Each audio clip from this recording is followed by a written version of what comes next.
नागपूरमध्ये किरकोळ वादातून युवकावरती जीवघेणा हल्ला झालाय। नागपूरच्या पारडी पोलीस ठाण्याच्या हद्दीतील ही धक्कादायक घटना आहे। रिक्षासमोर दुचाकी थांबवल्याच्या किरकोळ कारणावरून हा वाद झाला। रिक्षा चालकासह साथीदारांची लोकेश सुरकरला मारहाण करण्यात आली आहे। शिवीगाळ करत रॉड आणि लाथाबुक्क्यांनी मारहाण करण्यात आली आहे।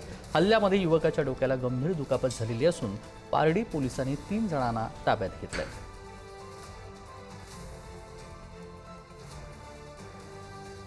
सोनापूर रोडवर फिर्यादी नामे आहे लोकेश हेमराज सुरकर।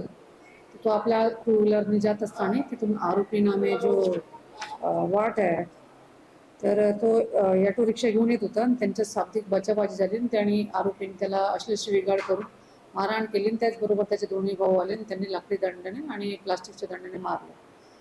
आणि ते ह्या रिपोर्टवरून जेव्हा घटना झाली पोलीस पोहोचले, त्याला आपण भवानी हॉस्पिटलला उपचारला नेला फिर्यादीला। त्यानंतर मेयोमध्ये ट्रीटमेंट केलं। मेडिकल रिपोर्ट आलेला आहे, त्यामुळे सिंपल इंजुरी आली आणि 324 आणि इतर सेक्शननुसार गुन्हा दाखल आहे।